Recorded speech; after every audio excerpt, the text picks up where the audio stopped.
ঘুম থেকে উঠতে যেদিন 7টা বেজে যায় তখন বুদ্ধি করে আমি এই রেসিপিটা বানিয়ে ফেলি। এই একটা আইটেম করলেই কিন্তু হয়ে যায়, আলাদা করে কোনো রকম সবজি বা তরকারির প্রয়োজন পড়ে না। যেমন লোভনীয় দেখতে তেমনি স্বাস্থ্যকর ও সুস্বাদু।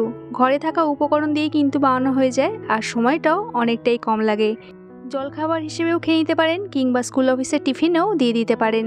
চলুন তাহলে দেখে নিই আজকের এই চটজলদি জলখাবার বা টিফিনের রেসিপিটার জন্য সবার প্রথমে আমি এরকম একটা ছোট বাটি মেপে 1 বাটি সুজি নিয়ে নিয়েছি। এই বাটি মেপেই আমি সব মেজারমেন্টগুলো করব।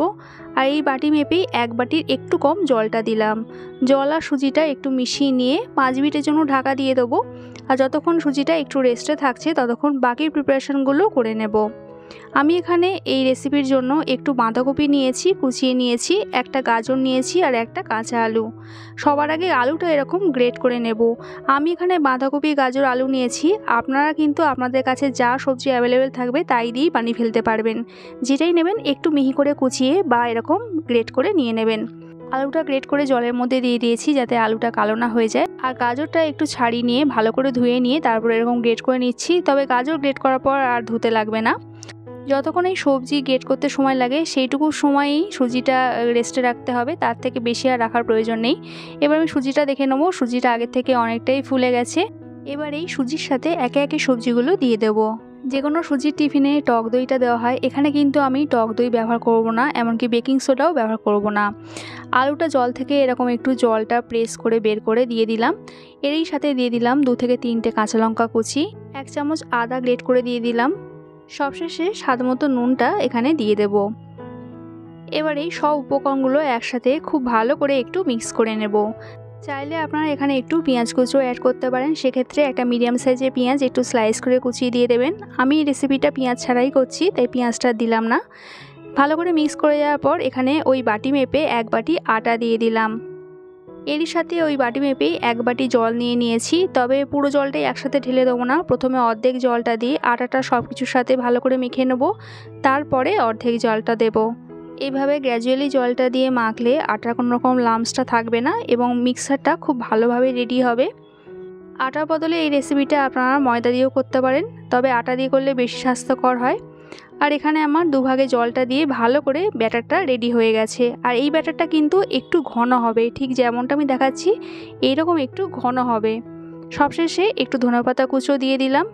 আর ব্যাটারটা আমার একটু বেশি ঘন মনে হয়েছে তাই আমি আরও 3 থেকে 4 চামচ মতন জল অ্যাড করলাম। আবার একটু ভালো করে মিক্স করে নেব আর একটা স্মুথ ব্যাটার তৈরি করে নেব।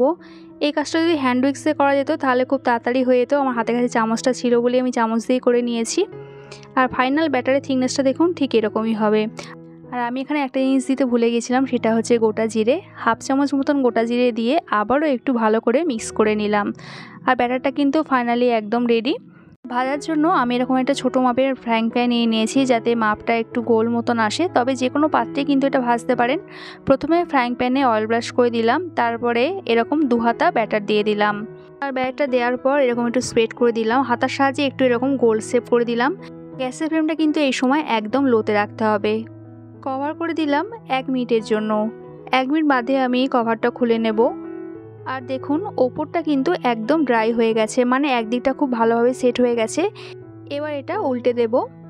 অবশ্যই এটা সেট হওয়ার জন্য আমি জাস্ট 1 চামচ মতন তেল একটু স্প্রেড করে দেবো। চাইলে কিন্তু আপনারা এই তেলটা নাও দিতে পারেন, তাতেও কিন্তু হয়ে যাবে। আর এই সাইডটা হওয়ার জন্য কিন্তু আর ঢাকা দিতে লাগবে না। আরও 1 মিনিট মতন আমি রেখে দিয়েছিলাম এবং উল্টে নিলাম আবার। এখন দুদিকটাই সেট হয়ে গেছে ভালোভাবে। এবার গ্যাসের ফ্লেমটা মিডিয়ামে করে দিতে হবে এবং একটু উল্টে পাল্টে নিতে হবে যাতে বাইরেটা একটু ক্রিস্পি হয়ে যায়। এতেই টিফিনটা খেতে খুবই টেস্টি হয়। উল্টে পাল্টে যখন এরকম লালচে কালার চলে আসবে তখন এখান থেকে আমি এটা তুলে নেব। এটা রেডি হয়ে গেছে আর এটা দেখতে দেখুন কতটা লোভনীয় হয়েছে। বাকি পরোটাগুলো আমি একইভাবে করে নেব। শুধু এটুকু খেয়াল রাখবেন তাওয়াটা কিন্তু ভালো গরম হতে হবে, কিন্তু যখন ব্যাটারটা দেবেন তখন কিন্তু গ্যাসের ফ্লেমটা একদম লোতে রাখতে হবে। ব্যাটার দেওয়ার সঙ্গে সঙ্গে কিন্তু এরকম একটু স্প্রেড করে শেপ দিয়ে দিতে হবে, নাহলে কিন্তু ঠিকঠাক শেপ দেওয়া যাবে না। আর এই পুরো রেসিপিটা কিন্তু লো ফ্লেমেই করতে হবে। এক একটা এই সুজি আর সবজি পরোটা ভাজতে আমার 2.5 থেকে 3 মিনিট মতন সময় লেগেছে। দুদিকটা সেট হতে 2 মিনিট সময় লাগবে আর বাইরেটা আরেকটু ক্রিস্পি করতে হলে 30 থেকে 40 সেকেন্ড সময় লাগবে। তার মধ্যেই কিন্তু এই লোভনীয় পরোটা রেডি হয়ে যাবে। আর দেখতেই পেলেন এই পরোটা তৈরি করতে তেল কতটা কম ব্যবহার হলো। মাত্র 2 থেকে 3 চামচ তেলেই কিন্তু এই রকম লোভনীয় পরোটা ভাজা হয়ে যাবে। চাইলে কিন্তু আপনারা এটা তেল ছাড়াও করতে পারেন, তাতেও কিন্তু রেডি হয়ে যাবে। তাহলে দেখতে পেলেন কত কম সময় এরকম একটা লোভনীয় পরোটা রেডি হয়ে গেল। যেদিন ঘুম থেকে উঠতে দেরি হয়ে যাবে কিংবা আলাদা করে রুটি সবজি করতে ইচ্ছা করবে না, তখন এইভাবে সবজি আর সুজির পরোটা বানিয়ে ফেলতে পারেন। আর এটা খেতে এত টেস্টি হয় যে আপনি শুধুই খেয়ে নিতে পারবেন। সস দিয়েও কিন্তু এই পরোটাগুলো খেতে বেশ ভালো লাগে। আর আমি এখানে যে পরিমাণ সুজি আর আটা নিয়েছিলাম তাতে 6 থেকে 7টা পরোটা হয়ে গেছে, মানে 3 থেকে 4 জন খুব ভালোভাবেই খেয়ে নিতে পারবে। আর এই পরোটাগুলোর অন্যতম বৈশিষ্ট্য হলো এগুলো তৈরি হওয়ার 6 থেকে 7 ঘন্টা পরেও এই রকম নরম তুলতুলে থাকে, একটুও শক্ত হয় না। তার ফলে ঠান্ডা হয়ে যাওয়ার পরেও কিন্তু ভালোভাবেই খেতে পারবে। আমার আজকের এই চটজলদি জলখাবার বা টিফিনের রেসিপিটা যদি আপনাদের ভালো লাগে, একটা লাইক কমেন্ট করার অনুরোধ রইল। দেখা হচ্ছে আবার এক নতুন রেসিপির সাথে। সবাই সুস্থ থাকবেন, ভালো থাকবেন।